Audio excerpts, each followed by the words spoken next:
Mga kautang, may bagong loan application na naman tayong pag-uusapan sa video na to dahil akalain yung mga kautang nung ako ay nag-apply dito, 10,000 agad yung offer na ibinigay sa akin at nakita ko talaga lahat ng details dito mga kautang no na sa 10,000 yung ma-receive ko raw dito is 9,992 kasi meron lamang itong service fee na 8 pesos at yung interest rate dito is 320 pesos.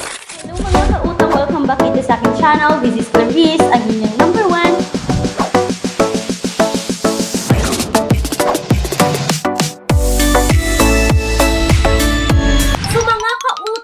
Bago itong loan application na to, hayaan nyo muna ako na i-share sa inyo yung buong detalye ng utangan na ito, no? Kung talaga nga bang walang ibang tinatagong charges or walang ibang hidden charges ang loan application na to. At mga kautang, kapag kayo ay makapag-apply dito, talagang maiinganyo kayo na i-proceed yung pag-utang dito kasi makikita nyo talaga yung loan details at makikita nyo rin po yung repayment plan dito mga kautang, no, na 3 months mo siyang babayaran na installment po yan. At hindi lang yan mga kautang, tumatanggap pa ang loan application na to ng UMID, National ID, SSS, TIN, passport, driver's license, postal ID, voter's ID at yung health card or PhilHealth ID. So mga kautang, halos lahat ng ID natin dito sa Pilipinas ay nasa listahan na ng bagong utangan na ito, no? At ito po ay makikita natin sa Google Play Store or sa V-App Store mga kautang. Meron pa lamang itong 4.8 star at 320 reviews. Kaya huwag nyo munang utangan. Panoorin nyo muna dahil mga kautang, ito po ay si Handa Cash ng Yards Financial Corporation mga kautang. But nag-search ako dito, no, sabi dito sa kanilang platform na ito po ay full legal corporate name ng Cashmam Lending Investors Corporation na naka-SEC registered. Mga kautang, yung lumabas dito sa SEC registration nila is under po ng Cashmam mga kautang. But itong si Cashmam is hindi submitting entities at hindi po accessing entities sa CIC. But itong si Yards Financial Corporation mga kautang is submitting entities sa CIC. So parang dalawang company ng hawak ng Handa Cash mga kautang. Since bago ito mga kautang, sinubukan ko talagang utangan ng loan application na to. As usual mga kautang, same process lamang po ng ibang nagpapautang online. So pagkatapos kong na-fill in lahat talaga dito mga kautang, makita mo talaga na 10,000. So maiinganyo ka talaga mga kautang na ipagpatuloy yung utang dito. Kasi akalain nyo 120 days, tapos 9,992, merong interest na 320 at service fee na 8 pesos. So mga kautang, sa almost 3 years kong nag-review ng mga utangan online, itong si Handa Cash lang ang may pinakamababang service fee.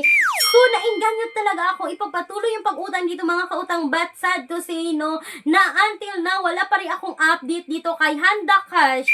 At alam ko sa sarili ko mga kautang, no, na hindi ko dapat siyang subukan kasi hindi naman talaga siya legit.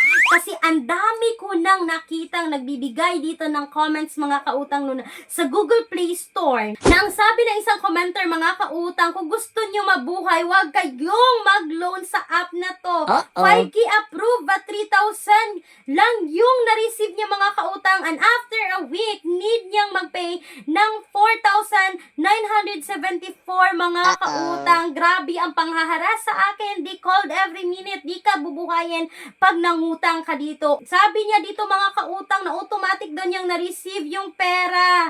At mga kautang, nagbigay pa siya dito ng alternatives na okay raw. Si Tala, Pesolon, Digido, at Cashalo kasi legit raw.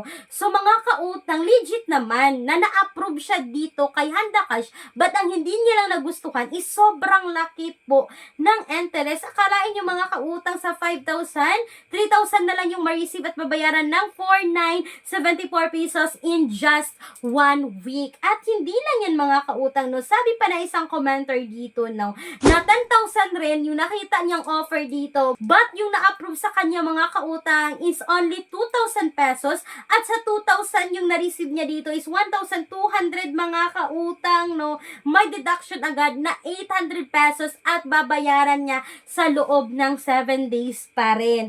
So mga kautang, huwag masyadong magpapaniwala agad dito kay Handa Cash, no, na sabing 10,000 dahil hindi naman po talaga legit na 10,000. Meron lang na-approve ng 5,000 but 3,000 yung na-receive at sa 2,000 na-approve dito, 1,200 na lang yung na-receive at just 7 days mga kautang, no. For me mga kautang, si Handa Cash is hindi recommended ngayong taong 2025. At mga kautang, since naghahanap talaga kayo, nanonood kayo ng mga ganitong reviews, may mga alternatives tayo ngayon na ilalagay ko sa description box or sa comment section ng video na to, na ito po ay Apply Direct website. So hindi sila nanghihingi ng permission na i-access yung phones natin, hindi kagaya dito kay Handa Cash mga kautang, no, na kailangan nilang i-access or magbibigay talaga tayo ng permission na mak-access nila yung SMS natin, yung call-logs, yung calendar, at mga other areas sa phones natin mga kautang, no. Kaya for me, hindi siya recommended.